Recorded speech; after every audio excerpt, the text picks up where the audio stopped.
We are now on sprint 17. This was our first 3-week sprint, and overall, I think it went pretty well. So sprint 16 was the one where I'll just sit back here to the left. We had denied a program information request, confirmed a student's enrollment. We added some attributes on the institution account. We reviewed some application details pages and some more application changes. So we have a lot to go through today, so we're just going to jump right into it. So here are our sprint goals. So some things we did. Canada Student Grant Eligibility Business Rules. As you recall, so we had the math to do the grant calculations and some parts of the assessment, but this is the actual eligibility rules to determine if you're eligible for those grants. So basically in that middle state. Create the MSFAA number. We won't be showing that today, but we did basically all the background stuff, so the number's there. So we're going to demonstrate the whole process for that once there's actually something on the user-facing side. On the development side, create new program at program information request. Program and offering enhancements, first of many. Decline request for confirmation of enrollment. Admin location authorization, that's mostly a backend thing to make sure that everyone has the correct access to what they should. Institution code on institution location. Active application summary page for reporting a change. So that'll be good to see. On the student side, we are now showing the student under their profile part and starting their application, their permanent disability status. And we'll be showing ministry login today as well. On the UX side, full-time, part-time application updates, researching restrictions, summary of other applications page, creating a template for other applications. Just more things again, notifications, approach and settings, schedule usability testing. We received the results from our student satisfaction survey, and end-to-end scenarios for complete for testing and things to review. So just as a reminder, we won't be showing everything today. If it is sort of a part of a bigger feature, you might see that as a complete at that state. If it's just because we have a lot to go over. Over to you, Elise. Great, thanks, Andrew. So just a couple of business things before we jump right into it. So as Andrew mentioned, and I did the little happy dance, we are starting to actually build ministry user. And when I use ministry, I mean SABC, TBTB, and Ministry of Finance. So some functionality there. So I'm sure many of you are like, it's about time, but that's exciting. And I did just want to flag that we've did this very, very intentionally. And so we've been working with institution users and student users to get a really good understanding of how they're going to use the system. And how ministry users are going to use the system is in a much smaller capacity than we do now. Because we have the principle of self-service, the goal is that students will be editing their own applications. We won't need to do that for them. Institution users, or maybe even parents or spouse, will be providing their information and contributing to that. And so we're not going to need to data enter on their behalf. We may need to do something such as an override, or we might need to make an exception to policy and force an assessment, but ministry users are not going to have to data enter. So it reduces the amount of work that you're going to have to do and that you're going to be able to do in the system. So so we're looking forward to showing you more of that. We are working on starting to really think, now that we've got some good FAO or institution users and student stuff, we're going to start scheduling, going out, doing more user testing, actually asking students and other people, which we're super excited about. We're still working on restrictions, and we're going to share with you some information today about restrictions, but just wanted to flag that we're really trying to make for a very simple approach, right? How do we manage restrictions? They come in from different places, so Roop's going to talk to us a little bit about that, but coming up with a very simple approach for the MVP about when a restriction comes in, what do we do with it? So keeping that simple for now. Blaine is busy working with the federal folks around disbursements, and just a reminder that we are working to disperse as much as we can through the federal approach, which is an EFT or an electronic funds transfer. So we're trying to move away from those paper checks. So we've made some progress in that area. And the usability stuff. So you're going to hear about the student usability, student survey that's been done. Spoiler alert, we are going to be doing stuff for FAOs as well as for staff because we're trying to create some baselines so that we can evaluate again in about a year from now and see if what we've done has actually made life better for people, or at least made their work life better. So just a reminder, you're going to see typos, you're going to see warning texts and other kinds of things. Not done. That's okay. If you want to flag it for us, please do. But we're going to take a deeper look at that a little bit later. And again, we're trying to reuse pathways. So for example, we are moving now to some of the other applications. So starting to look at tuition waiver, loan forgiveness. We're going to look at the interest-free application in the coming weeks. And so where we can, as much as possible, we're going to reuse some of the stuff that we've built. So confirmation of enrollment, for example, those kinds of things. So you're going to see that. So with that, I'm going to stop and let's jump into talking about what's been done. Perfect. I forgot to mention, feel free to ask questions as we're going, but we will be holding them to the end, and I'll just keep a note of them as we're going. So Roop, I'll hand it over to you to review research of restrictions and summary of application. Sounds good. All right. So today I'm going to run through restrictions. This was kind of an interesting one because it was a lot of research into the way things have worked, a lot of research into the kind of really just trying to figure out how we want to simplify for the future. So let's get into it. So for those of you who are new to StudentAid BC or aren't super into restrictions, let's say, all it really means is there might be an account hold, and I'm purposefully saying that because an account hold means something more than a restriction to a regular person. So if you get a hold on your account, it means that it can affect a few things. So funding being dispersed, prevent new applications from being created, or a combination of those two. But another thing that we flagged was restrictions were being used in a different kind of a way, which was almost as a warning. So it gets added as a restriction on the account, but really it's a warning. For example, strike one of two when it comes to full-time students who don't successfully complete their studies. So that was another facet that was cool to be able to work in, and that came directly from the business area. So thank you guys for flagging that for us. Quickly, just to kind of talk about the epics that I think we need to work through. I'm going to hold off on that for a second, but let's talk about the key decisions that were made for MVP, because I think that's important to all of us. And I'm going to zoom in because I have old eyes now, apparently.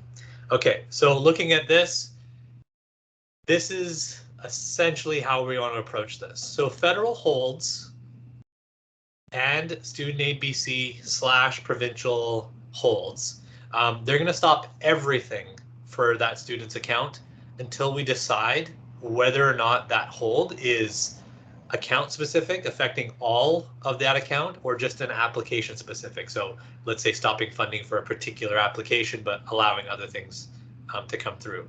And then also the other MVP decision made is that ministry staff must approve all holds that are incoming. And all that means is if something gets added, a hold gets added to an account, ministry staff are the final ones to say, yes, I approve this hold, it is active. And in the future, there's a few other things that we want to work into. I won't get into that for this. But yeah, like I just mentioned, what holds really affect? It's just basically whenever it comes in, it stops everything from moving forward wherever the student is in their application process. So whether they are just creating their account and maybe there's a SIN validation issue, hold on the account stops everything. If you've created and submitted your application, but something about that application doesn't smell right and we need to stop everything before assessment happens, it stops the assessment. It just stops everything in their track. So wherever they are in the process, say they have a completed application and a hold comes in, boom, we're stopping everything. Future disbursements need to be stopped, as the example. So it's basically putting a stop sign on any account wherever they are in their application processes. Let's talk a little bit about the categories. And this is coming out of a lot of the great work that happened previously as well. So we've got verification holds. We need to ensure everything you are who you say you are, things like that. Academic holds. These might come directly from our institutions when they're updating scholastic standing, as an example. Financial holds. Are they in default or bankruptcy? That's a hold. Federal holds. So coming in from the federal level, they're added outside of SABC from a different system, and we need to basically sync those, adding and removing those, syncing those down from the federal level. And then legacy holds. What do we do with all of those holds that are from 1992 and we've never used again? We need to account for them in some way, but given that our current approach is we're just going to stop, check in on it, it makes sense for us to bring them forward, not necessarily infer what they are in the new system and whatever the new restrictions are going to be, but more just letting us know as ministry staff that this account has a hold on it. It might be very, very old, but there's a hold on it. Let's do some research, figure out what we can do for this student. Let's talk a little bit about the hold states as well. So they all have an active and a resolved state. So active meaning it's currently on the account, resolved meaning it's been removed from the account. But there's a few things that we want to talk about, which is verification. When a verification hold gets added to an account, we're thinking that it's in progress, meaning we need to investigate. And if the outcome of that investigation is, yep, something was amiss on purpose, maybe they're doing something nefarious, it becomes active on that account. And then once we do an investigation and everything seems okay, it was just an accident, we fixed it, we resolve it. And then the warning state that I mentioned about, if it's, say it requires 2 strikes, so to speak, if you get 1, it could be a warning. If you get 2, it becomes active automatically based on business rules. That's kind of the thinking behind the warning state. All right, so how do we hold, how do we kind of account for these in our accounts? Essentially, we hold all of the information as ministry staff. Students may or may not be able to action these things right off the bat.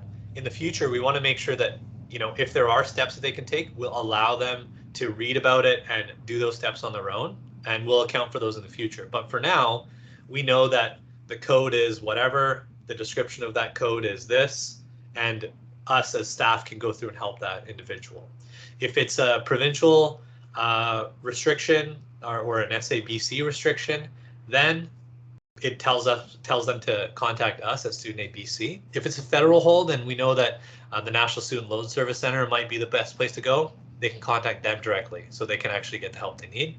And then finally, for institutions, if an institution restriction has been added, again, just letting them know what that really means for them. That's important for all of these. It means for students that holds in your account may stop you from starting new applications or receiving future funding. Big alert, please contact us to fix this. And then just getting into the way things get added, just at a high level, when business rules and or the federal systems tell us a new restriction needs to be added, it will be added into the account automatically. And the same thing goes for when our business rules or the federal system tells us it can be removed, it'll automatically do that. There is going to be a manual way to add restrictions where a ministry staff member would go through, visit the student profile, add a restriction, choose the type, choose the, when I say type, I mean the code or the high level code and then the reason, and then potentially adding details if needed and then adding it. And then the same kind of process for removal. edit the restrictions, choose the one they want to resolve, add some details if needed, and finishing there. So yeah, in summary, all we're going to do is to kick off, stop. This big hand here, stop whenever a restriction gets added to an account, and allow ministry staff to reassess and see how we can help these students. In the future, there's going to be a bit more detail and a bit more functionality within that. But for now, all you got to remember is restrictions mean stop everything in their tracks, and we'll help that student move forward. Thanks.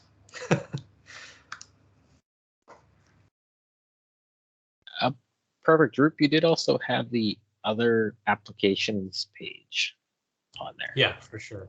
And also, while I'm getting this up, I just want to again thank the business area that we spoke to, Josh and Jeremy, who are moving this along in the business area side of things, which is culling our basic, our giant list of 300 plus restrictions and then some into something that's a bit more usable for today. So thank you guys for kicking that off in the business area.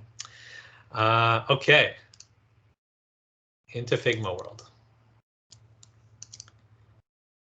So we have more in our system than just part-time and full-time applications, as we know. And so what we kicked off was the beginnings of that. So what does it look like when I, as a student, go to the applications page and I click on create new application? There's going to be more than one type. And so we just want to give them a page where they can either apply for new funding or grants. Again, full-time, part-time application, select their study year, start that application. Something along the lines of the grants and scholarships that we have available. So tuition waiver program, hit start. On the next page, they'll receive a bit more info. Here, though, we give a brief description of each. Same thing with the loan forgiveness types of applications, as well as the interest-free statuses. So this is kind of the screen before you start your application, and hopefully this gives students a better understanding of what they're applying for rather than just here's the application and then clicking start. So just a bit of a brief overview of what it is and how it's used, and then they can kick in, and then on the next page they'll see eligibility requirements and things like that just before they enter their information. So that is the new applications page. Perfect. Thanks, Ruth. Next up, we have Lynn for some full-time, part-time application updates to zip through, and then the student satisfaction survey. Take it away. Awesome, thank you, Andrew. So for this sprint, we also worked on the student application updates. What is that? So you've seen kind of the foundation of the student application. For this round, we're looking at, we've gathered feedback, we're making enhancements still. So I'm going to share what those are. They're essentially, just in a nutshell, application questions that we've made updates to, some text changes. And also we looked at our file uploader. So last time you saw kind of the foundation of a file upload. This time around, we've taken a look at what are the documents that are needed from a policy standpoint, like what do we accept in terms of the documents. So I'll kind of share what that looks like. Here on the screen, you kind of see the wireframes in that in a chronological order, but I'm actually going to show you a prototype that we started to connect all these wireframes together in a prototype. So essentially, when you start from the screen that Roop just showed you, you kind of click start application. It takes you to a welcome screen that says this, prepare yourselves for this application, some welcome messages there. But as soon as you start your application, you kind of get into the application here. So for the file uploader, the work that we did, basically, depending on how you answer the application questions, the students may be required to add supporting information or proof.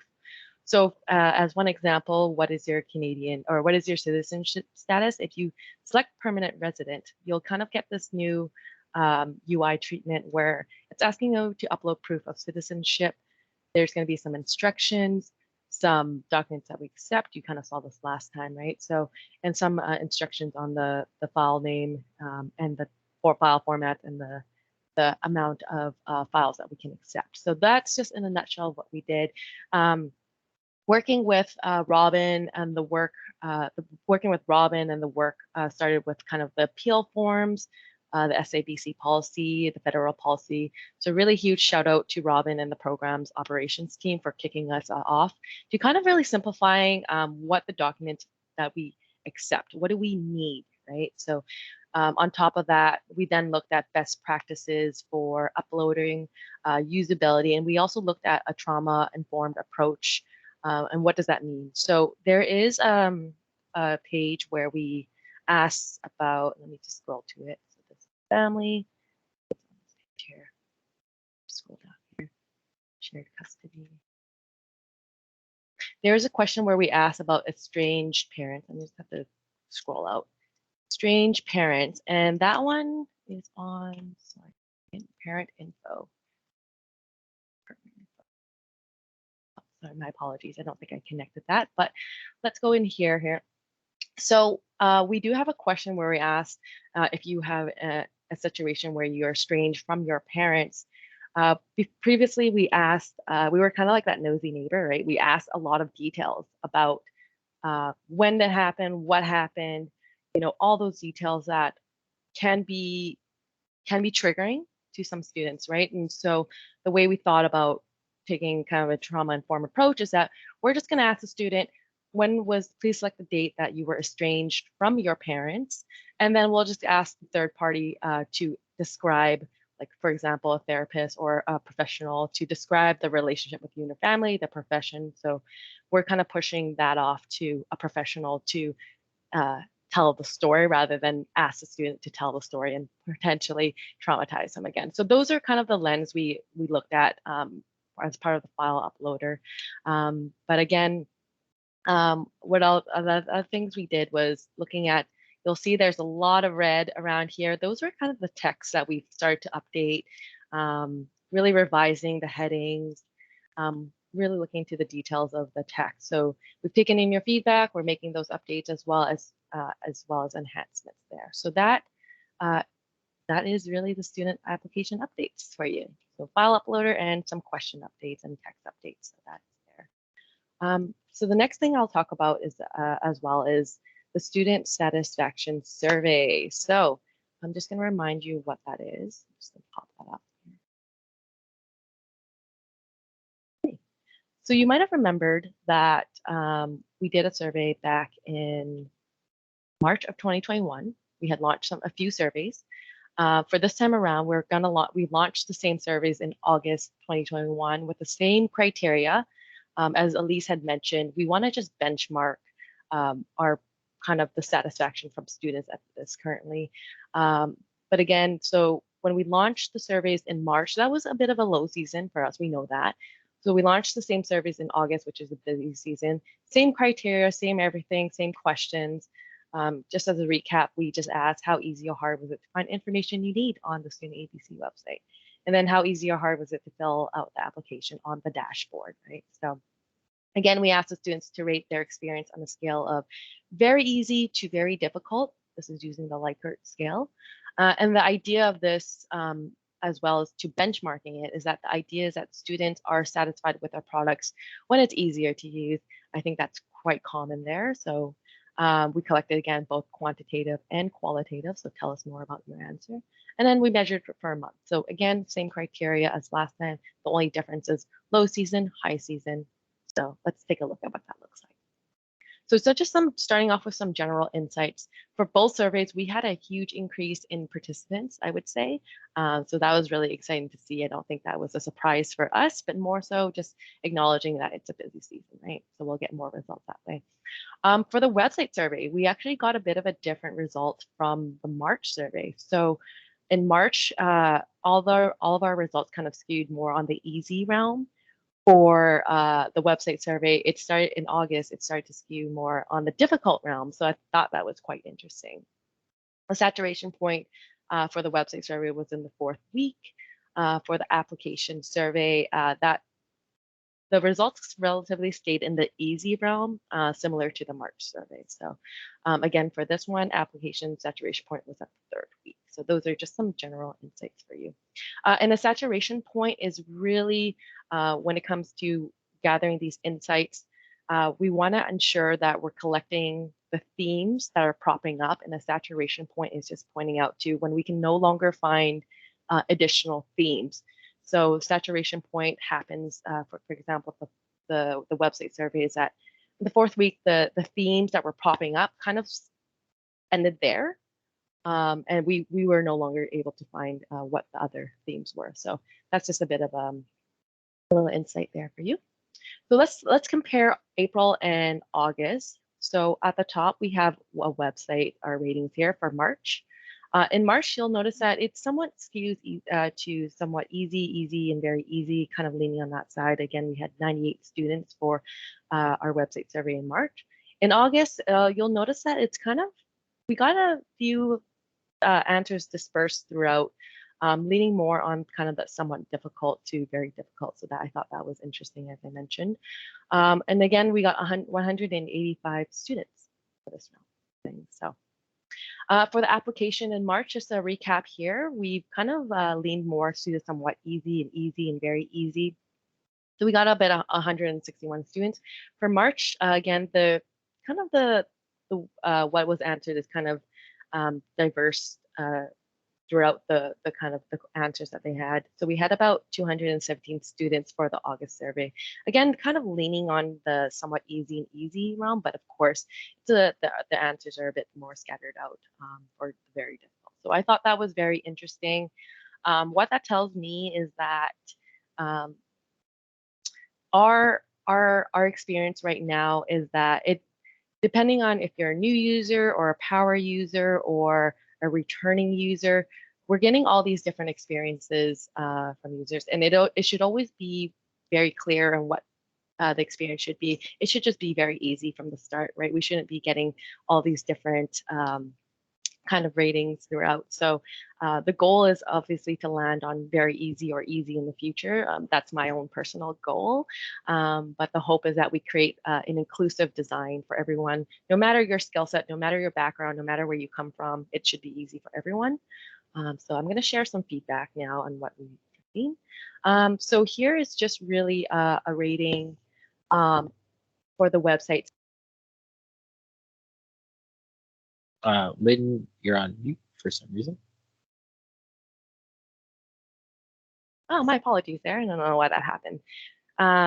Hopefully I wasn't muted for long, but I'll just kind of recap what I just said. No, So, just a sentence. just a sentence? Okay, so how easy or hard was it to find information on that you need on StudentAid BC?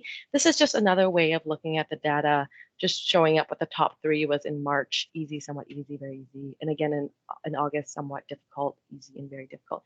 Now, if you'd like, you can also download this PowerPoint later to look at it closely, but I'm just going to move to the next screen as well. So here is I've captured like kind of the top 3 of what has been said. So again, somewhat difficult being the first one for the StudentAid BC website. I particularly like this comment because it kind of tells us how a student might be using the application and also the website. So the student particularly said, "It is hard to switch between the dashboard for my application and the main website with general information," right? So we kind of have a sense of how they might be using our websites and our services, right? They could be doing the application and also flipping back to the website, the StudentAid BC website. So how great would it be if we could all just do that in one, on the same page? You know, as they're going through the questions, there's help text and things like that. So that's obviously where we would want to go in the future. So, but I just thought that was really kind of interesting to see that. The second one, my screen reader will not work, so struggling to read it all. Again, it's just, we want to make sure that our designs are inclusive. We are thinking about the accessibility lens. We're going to continue doing that. We will get there. And the last one, I am an older student with very little computer experience. It takes a little longer for me to navigate. So again, this is just pointing out to that inclusive design again. For easy, I thought this was a really great one, a very diplomatic way of saying, kind of commenting on our website. So there's a learning curve to navigating this website. The names of the documents can be confusing. The status of the documents that have been received could use more clarity. Overall, once you understand the website and what is required from you, the user, then it is fairly intuitive to navigate. So again, I think we just need to create that inclusive design. It should be easy from the start there. Okay, and difficult. So the whole process was convoluted, and you wonder if it's designed to deter people from applying. interesting. There's no instructions on how to apply to certain financial assistance, and we'll get there, but that's kind of the health check at this point. So for this round, we got a lot more feedback. I couldn't fit it on all slides, but I wanted to give you a sense of all the kind of the themes that were popping up for us in terms of the saturation point, right? So here are some more comments. Other themes that were popping up, as we know, were the call and support. That's why we want to go with self-service. We got a lot of comments around, not being able to reach the call and support. And again, that's why we want to go with mobile experience. The mobile experience wasn't very good. We know that we want to design the new websites and services from a mobile-first experience. Information overload, we've seen that before. Application usability issues, these are just issues today that we're going to be fixing in the future as well on the new websites and applications. So, and the newest ones that kind of propped up for the website were really logging in the BC Services card. So I think that was is expected, but I thought it was interesting that we're getting that feedback on the website as well, because usually we get that feedback on the dashboard, but we're getting it on the website this time around. Okay. So folks are a lot more vocal this time around. I thought it was great to see, because that's where we want to kind of understand where our users are coming from, right? So for the application satisfaction rating, it's just, this is again just how easy or hard was it to fill out the student application. In March, here's kind of the top rank, and then in August, it's kind of ranked in somewhat the easy realm of things as well, right? Just showing that so let's take a look at what students have said. So somewhat easy. These are what students have said. It was fairly easy, but for someone that isn't good with computers, it could be difficult. I found it a bit challenging to navigate. Just a time check for you, Lynn. I'm not sure how many slides you have left. Okay, just a few more slides, but I will get there. So I won't read this all. I'll get you guys to kind of, if you guys want to kind of take a look at it, it is there for you on the Miro board to download. Again, for the application, we have more comments. So I thought this would be great to show you. One that I was really affected by was if they could elaborate on some of the questions that would have been great. But one question caused me not to get a loan. I was not eligible. So that's where plain language is very key.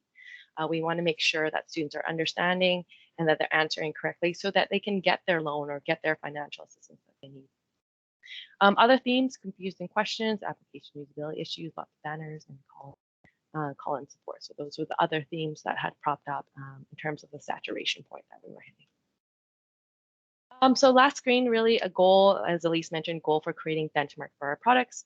For the UX goal, we're always learning. It's important to do these quick and simple tests, just do a health check of our system as well. And it's a great way to do a touch point with our users. Next steps, again, we're going to measure after launching MVP. I'm going to be really excited to see what the comparison of that will look like. Thank you. That's all I have for today. Over to you, Andrew. Great. Thanks, Lynn. Awesome info. And just to recap again, I know Lynn said it a few times, but it is on the Miro board if you'd like to download it and go through it as well.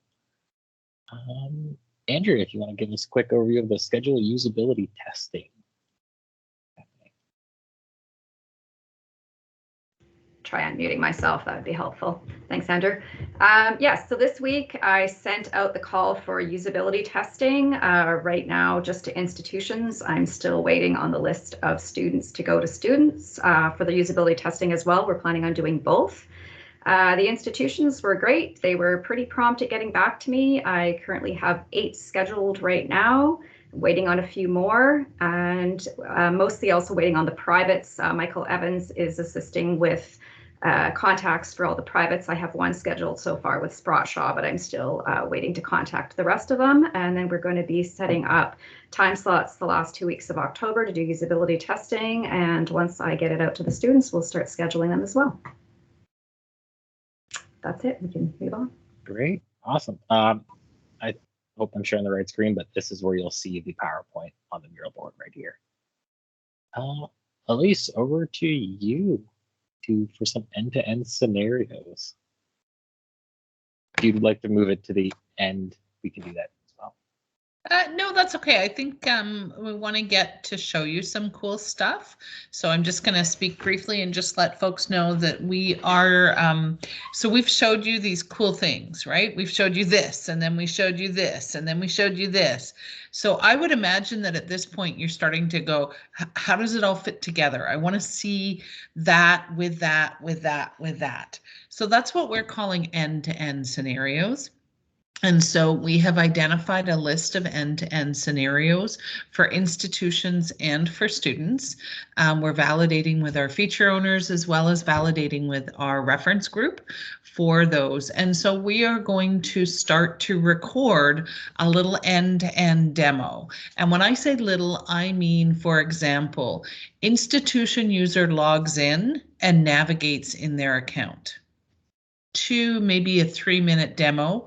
We're going to record that, and then we're going to be able to share that with you so that you can start to see how do all these pieces fit together. We can't do some of them yet because there's some pieces, some big gaps we haven't built yet, but we're going to start with the institution user, and we're going to be setting up those in the coming weeks and recording them, and then we're going to bring them to you to show you a little demo. So just a heads up that that's coming, and understandable if you kind of feel like you've gotten a lot of information, but it's not quite hanging together yet. Totally normal. And we're going to create some of these so that we can build them together for you and you can start to see. Of course, in the future state, you'll be able to maybe even go into the environment, but we're going to start with institution users, and then we'll start moving on to students as we're building the stuff for staff. So more to come on that in the coming sprint demos. Great, awesome. Thanks for that, Elise. Now we're going to start jumping into some product review here. We'll start with Anne showing some student grant eligibility business rules. Yeah, I'm sharing the screen.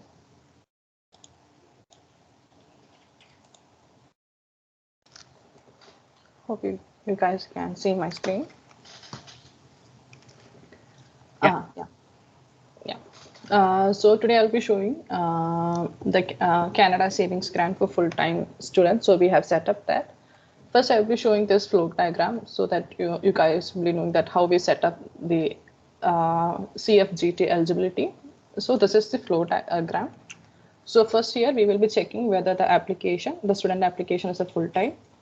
Then we will be checking the financial need is minimum 1, and we will be checking whether this application is undergraduate degree, certificate or diploma, and the minimum program length should be greater than or equal to 2 years. And we will be checking the total family income is greater than or total family income is less than or equal to the threshold income. Now I'm going back to my Camunda modeler. So this is our assessment, the application assessment. So at this point, this is a gateway that we are calculating the awards. So this gateway will be going to here, and this award eligibility gateway will be this. And in this gateway, in this workflow, we will be having these many eligibility, and this is the step we are calculating the CFGT eligibility. So for the CFGT eligibility, first we have here we have like 2 boxes, right? So first box, this is a box which will be checking in the DMN for the CFGT threshold income. So here the workflow will be checking whether the application is having a program year as well as a family size. So according to that application program year and family size, it will be checking this DMN to get the threshold. So this is a DMN. Here we are having this program year, and here we are having this family size, and here this is the threshold income. So it will be taking this threshold income. And this is the box where we are calculating the whole logic. So the logic which I showed you in this flow diagram. Now I'm going to our Camunda. So this is our Camunda, and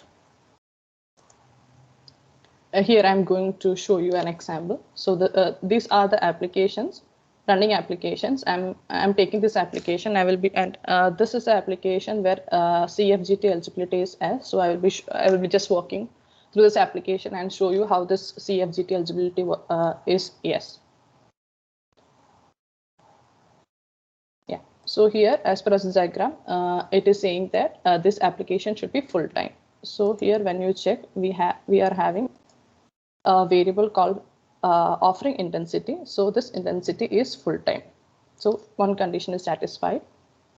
Second condition is financial need should be minimum 1. So financial need, we calculate the provincial and federal one. So here we will be having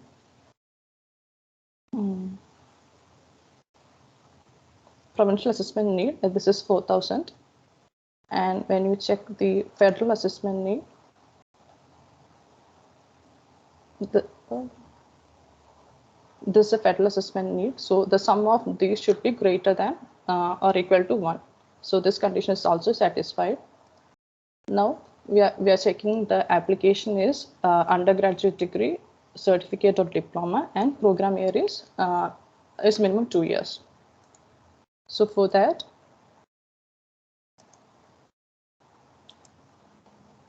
in this application, we will be seeing this program credential type. So credential type is diploma. Again, this condition is valid. Again, we will be checking the program length. Program length, it is 4 years to 5 years. So it is greater than or equal to 2 years. So that condition is also satisfied. Now we will be checking this one. Total family income should be less than or equal to the threshold income. So this is where the comment I will be checking for the DMN.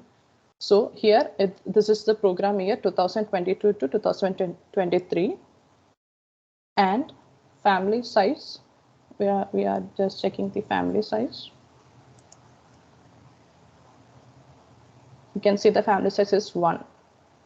So going back to the DMN 2022 to 23, this is here, and the family size is 1. So for this combination, the threshold is this 63381. So we can see we have also captured the threshold here. This is a threshold, CFGT threshold income. This is 63381, and this should be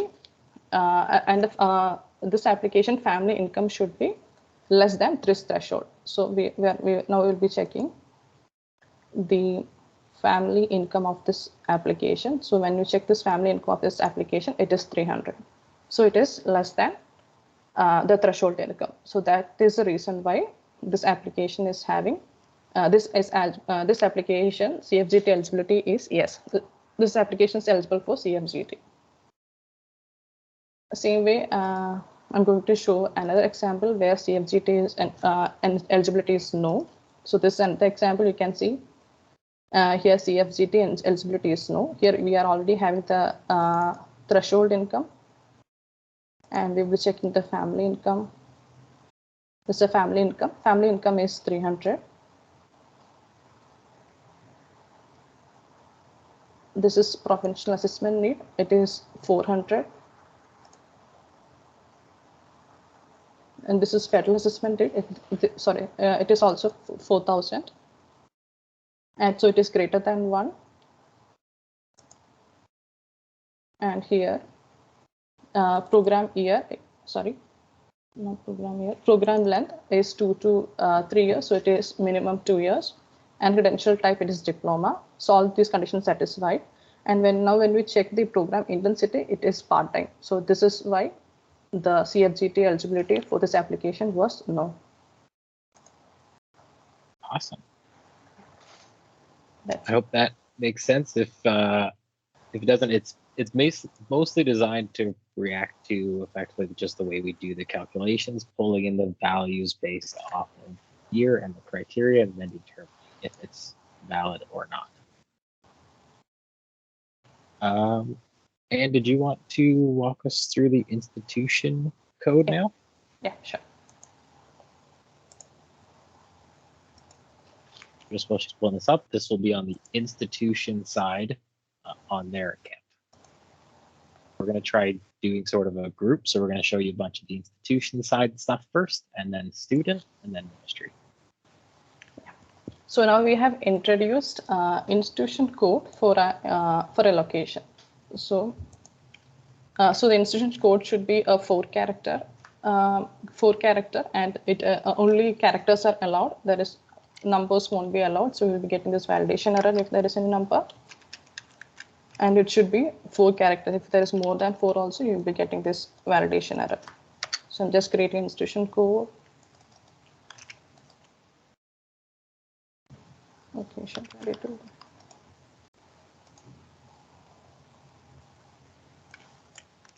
And I'm submitting the application.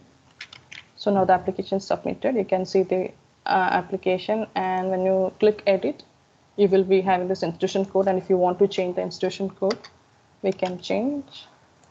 Click submit. So the new changed institution code will be saved in the database. And yeah. Perfect. The next one there for you, Anne, is declining a confirmation of enrollment request. Yeah. The student has filled out their assessment. It has gone through. It's now waiting for the institution to confirm their enrollment. Yeah. So here I have created 2 applications, application 516 and 517, to show you the denial of COE, confirmation of enrollment. I'm first taking this application. So here we will be having this application action, and here we will be having this decline request. So when you click decline, you'll be having this pop-up, and this pop-up we will be having this question. So this is actually, we have built this form, this question in form.io, and the questions we are saved in database. So if in future, if you want to add new questions, we can add also. And if you click cancel, we can cancel the pop-up. And if you click decline without selecting any of this, you will be having this validation errors. And if you want to decline this COE for this application, you can select any of the reason from the options. For example, I'm selecting this reason, study period date selected is incorrect. And I'm submitting, I'm declining this request. And now when you check, you can see this application is declined. And when you click view, we will be having this reason also with this alert box, and the application options here, it will be also hidden. And I'm showing you another example. So I'm taking another application. Again, I'm clicking decline request, and here I am selecting other option. So if there is a reason that is other than the listed reason, then we can add the reason here. Add the reason. And click decline request. So it got declined, and when you check here, you can see the reason and the other reason here. Awesome. Thanks so much, Anne. Next on the list, we'll be passing it over to Guru for some program and offering enhancements. Hello, team. So let me just share the screen. Okay. In this sprint, we did a lot of enhancements on programs and offerings for the institution, and I'm just going to show one of the 2 major changes which we did. So the one will be with respect. Okay, this is the institution home screen. Okay. As soon as the institution user logs in,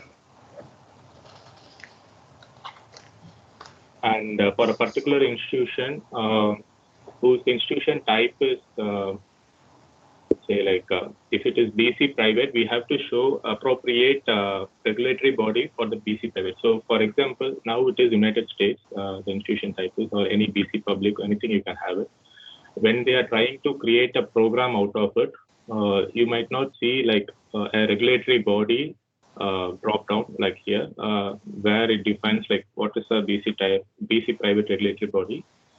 But when we change it back to BC private as institution type, and then just save it and go here and just try to create a program, you can see like which regulatory body has approved your delivery of this program. So here you can see that BC private, different types of regulatory bodies. You can just, this is one enhancement we did on the program information, and also we did a lot of changes on like for example, if the credit hours is less than, or if it is hours based, and kind of like if it is less than 20 hours per study week, when the program is getting created, like you will get a pop-up or warning message state. Like we have just added most of the things for every other stuff here. So this I'm not going now. This is stuff. And on the offering side, the second change which I'm going to show is like, for example, let's take this.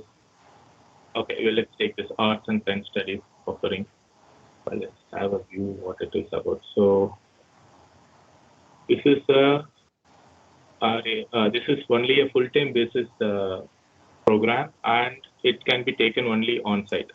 So when we're trying to create the offering for this particular program here, so if the institution user is trying to create it as a part-time part-time offering, you will get a message or a kind of an error warning stating like the program you have selected has only full-time offering. So he or she can just go and select a particular program offering here at full-time. The same way you've seen, like it just works only for on-site programs. So the offering which you have to be created should be only online, and it cannot be on. I mean, it has to be only on-site, and it cannot be online or blended. So just going back to the program to show the changes here. So if I just edit the program to allow on part-time basis, and also to allow both on-site and online, will the program also be offered? Yes. No. Okay. I just click it. I'm not going to get additional questions here. So it is submitted. For the same arts and science, it's in pending status.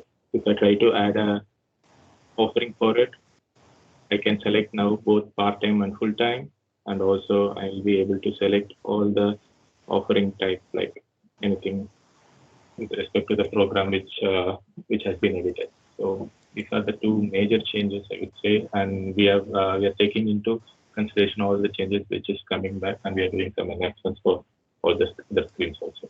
Yeah, back to you, Shundar. Perfect. Sounds great. Just for some outside context, so effectively the program is setting what the offering is eligible for, and the offering is now validating based off that program that you can only basically create an offering that would be valid. Great. So next we have Deepak, who's going to show us a few ways of navigating around in the application. This is still on the institution side at create new program information request. Hey, Hello. Deepak. Thanks, Shankar. Hello, everyone. I'm going to share my screen.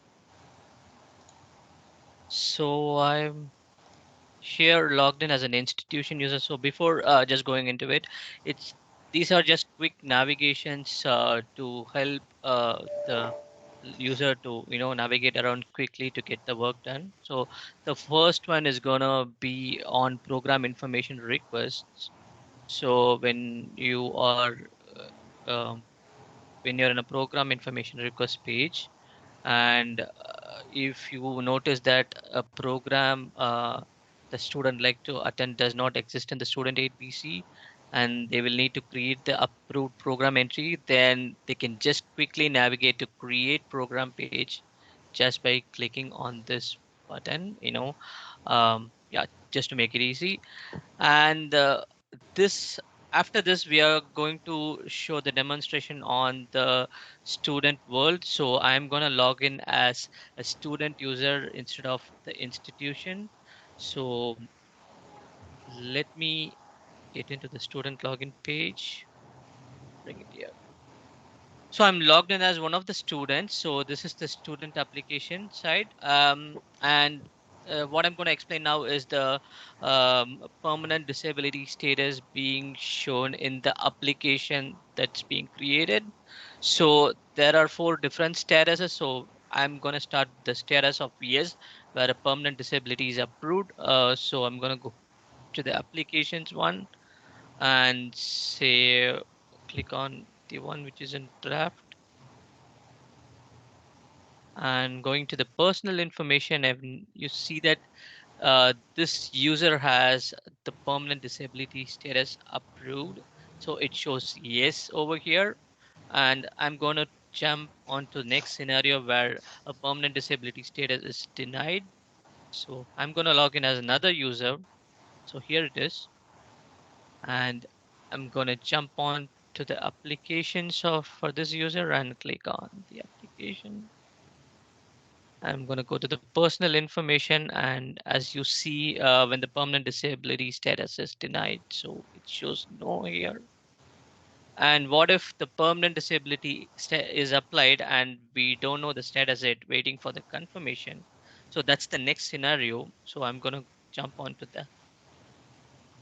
So this is the next user who has applied for a permanent disability status and waiting on it. So I'm going to click on the application now and jump into his personal information, and it shows as pending. And the last scenario is about the user who has never applied for a permanent disability status. And I'm going to show that user here. So this jump on to applications and click on to one of the applications and show the personal information, and it shows us the permanent disability status is not requested. Yeah, over to you, Andrew Shankar. Perfect. Sounds great. Next up, we have the ministry login here from Andrew Signori.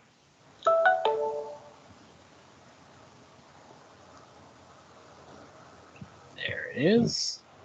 Hey, oh, sorry. Wrong screen.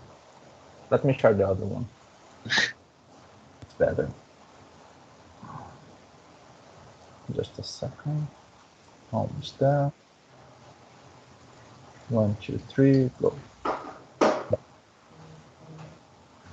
So, hello everyone.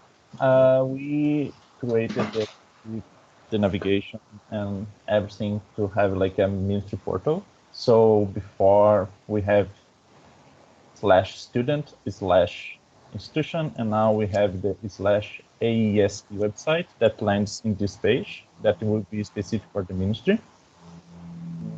Here is final, so the name is just the name of the ministry, and you have the ability to do the login with the IDER. So when you click in the IDER, you're gonna be entering your IDER. And what's gonna happen? Not everyone is allowed to be part of that nice group of people that works on AESP. So when you try to log in, but you don't belong to the right group, you're gonna be seeing a message stating that. And the way to get access right now is you go to this application that's gonna be under CBTP control, and they need just to include you in the group. So it's going to be like we have a specific group for AESP user for now. For now, it's just one single group to allow you to join. So that's it. Now I can do, and I can go again.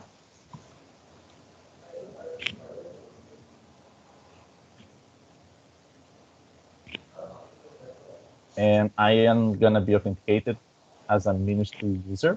I can be removed from the group anytime. It's going to cause my access to be denied again. So it's just a matter of being the group or not being the group for now. We can create as many groups as we need. We just have the page. It is authenticated. The access is working. The authorization is working, and we are going to be building next the sitemaps and links and everything else. So for now, we have the access only, ability to log in and log out. And that's it. Looks great. Very exciting times. Okay, I'm just going to take the screen back. Figures things out. This one? Let's go with this one. The right one, right? No screens, so good. Great, so let's review our goals for next sprint here, and then we'll get to some questions. So technical setup and decisions here. So Canada Student Grant. Basically, we're going to be continuing the eligibilities. Again, there might be some typos in this right now, but basically all the other eligibilities are coming up for all the other grants we have for full-time starting off. MSFAA send file, so that's taking the number that we created this sprint and actually. Oh, I think someone's not on mute. We'll find mute. There we go. So MSFAA send file. That's the one we actually send to the federal folks, which will send the invite to the student there. Workflow for decline confirmation enrollment, COE and PIR. Sorry. So basically that one's the one that actually, after it's been declined, we need to stop or do certain things to make basically the technical stuff happen properly. And restrictions review, determine dev approach. So knowing all the stuff that basically Roop went over today, we need to figure out how to build it. And that's what that one is there. Sorry, one sec. Okay. Development, change in status, scholastic standing. So we reviewed that, I believe, the wireframes last sprint, and we will be developing it coming up. Education program updates, part 3 of probably several.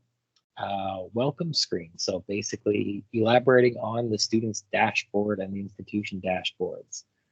On the student side, income validation with CRA, application details page, program intensity, actually selecting that full-time or part-time on the student side to link that to the correct offering so they can pick the correct things, and the student's welcome screen.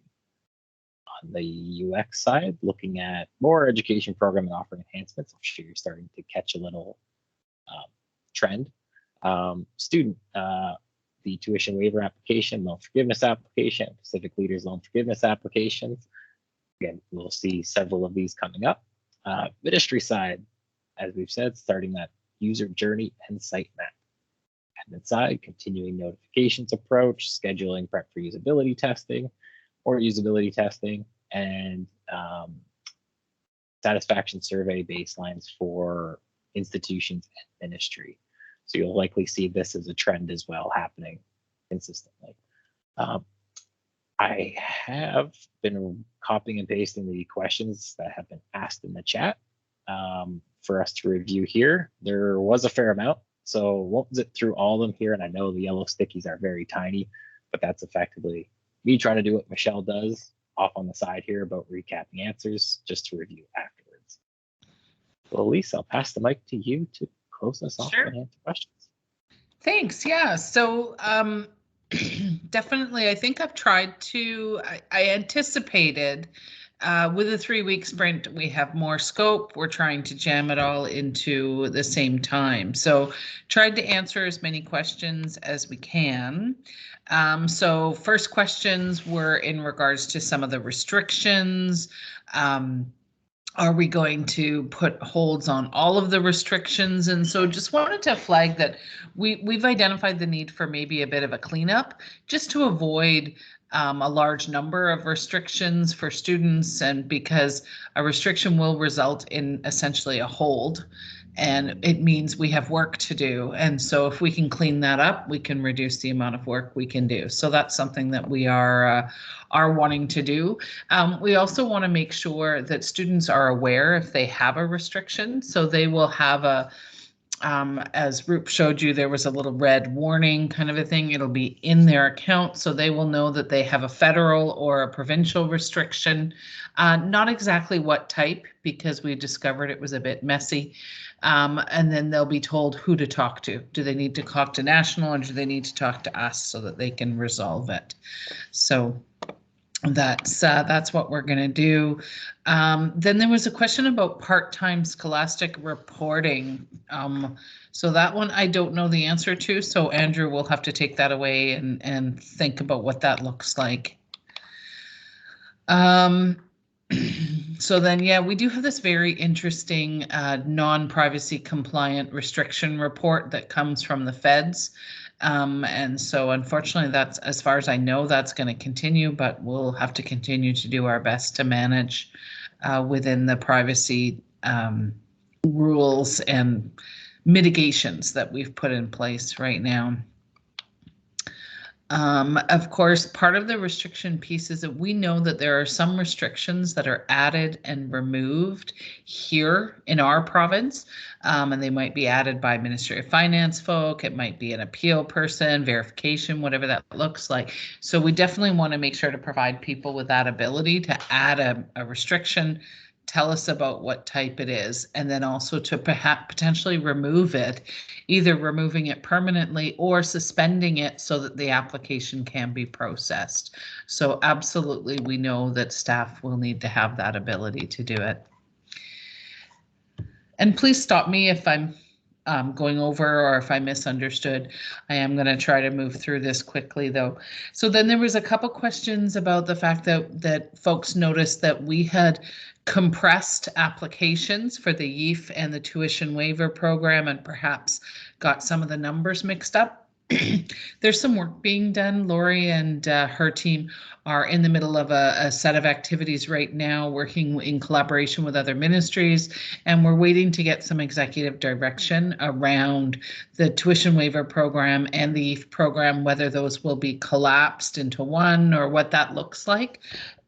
So that's why you're seeing something that a decision hasn't been made, but there is a process in place to move towards a decision in the coming weeks.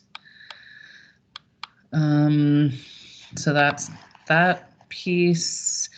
Talked about restriction removals. So then a little bit about the survey, and so the survey is available to folks. If you go into Mural, you'll be able to look at it, because I know there's some really good stuff there, and folks probably want to look a little deeper. So please encourage you to do that. And of course, the purpose of this survey was to create a baseline. So we're gathering this information, super useful. We're going to use what we can, but also we're going to do it again next year using the same questions and see, is our application easier to use now? Because of course that's one of the measures of success. So that's the real purpose of that.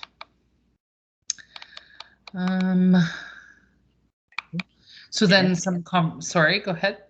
I was just going to say, I think most of the ones in the chat there you have answered, but sorry, go ahead. I think so, yeah. Yeah, there was some conversations about information sharing agreements, so thank you for that. We'll work on that. I think maybe a question to just clarify is, we are used to what I would call a waterfall project, and one of the key features of a waterfall project is UAT. User acceptance testing. And so in the past, our branch has done extensive user acceptance testing, and we have done that on behalf of the institutions and on behalf of students. So we have tested everything. Going forward in agile methodology, that is not the approach that we're taking. So when we let you know that we're scheduling sessions with students and institution users, they are doing testing. So they are the ones who are going to try out different things. They're going to tell us what needs to shift, that kind of stuff. So what we're showing you, and of course when we show you more of that end to end, is here's where we're at. Obviously, we want input from our staff who are very knowledgeable, but this time we are going directly to the users as much as we can. That being said, of course, ministry staff are users, and once we build that functionality, we'll be coming to you to do some of that user testing. And of course, some of that design and build. Yeah, my question really wasn't about getting the team to do UAT. It was just asking if they could actually go in and do some play around in the sandbox. So it wasn't talking about the actual doing UAT testing, because I know the agile way is not to do it that way. So because you do, or we do have a strong team, especially when it comes around like assessments and stuff like that. So I was just wondering, is there a chance to get them in there sooner than later to play around in the sandbox? Not to do testing, but just to kind of check it all out. Yeah, we'll have to figure that out because we have to balance the number of people that are in there, and of course, in there right now means that's the actual environment where we're developing. We don't have a lot of different environments, and so we have to find a balance. But absolutely, part of what we anticipate will be part of that training is giving people an opportunity to get in, try some things out, that kind of stuff. I don't anticipate any of that for the average person in the branch or in the area until the new year at the very earliest. So ask me again maybe in January. But at this point, we're just busy trying to get it built, and then we'll talk about bringing people into the environment when it's stable and when we can do that. But absolutely, we want to do that. It's just when. So then there was questions about the decline reasons, a few different things. So yeah, definitely some of the stuff you're going to see, it may not be the final thing. So for example, some of those list of values, we might even have typos. God forbid, there might be some of that. There might be some words missing. Absolutely. And so right now, our aim is to catch more of that when we get to user testing. So what we've done right now is tried to use list of values, either existing ones from our existing system or our best guess kind of first cut, and they can absolutely be adjusted over time with feedback.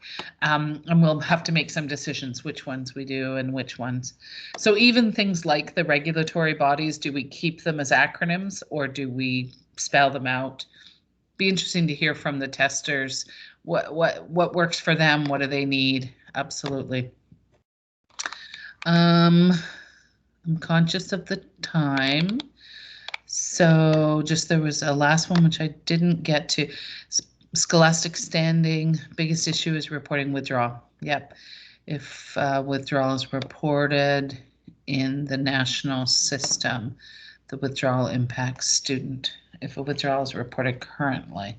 Okay, so it sounds like we need to have a conversation about withdrawal and just make sure that we're really clear on that. So thanks for flagging that for us, Stephanie. We'll need to follow up. So I don't have an answer for you on that right now. I have captured that note for you. Okay, I think it'll come up as well because the same kind of conversations coming up around interest-free application. Well, what happens if the student goes to national versus coming through our portal, and how do we share information? So don't have an answer today, but we need to find one. So I'm conscious of the time, so that we scheduled till 11:15 because I know folks are already probably getting a little antsy. But any other questions, concerns? So what you're going to see coming is more, let's put it together for you now. Yeah, and as usual, you will find the email in the top left. I won't scroll all the way up there to make you guys busy, but you can always send an email with any questions and it will make its way. Yeah, and if you want to see all that survey, go take a look for sure in the mural. Awesome. Well, doesn't seem like there's anything else here. Thanks everyone for coming. Happy, nice, beautiful Wednesday. Thanks for facilitating, Andrew. That was great. Thanks. It's to 74 participants. That's good.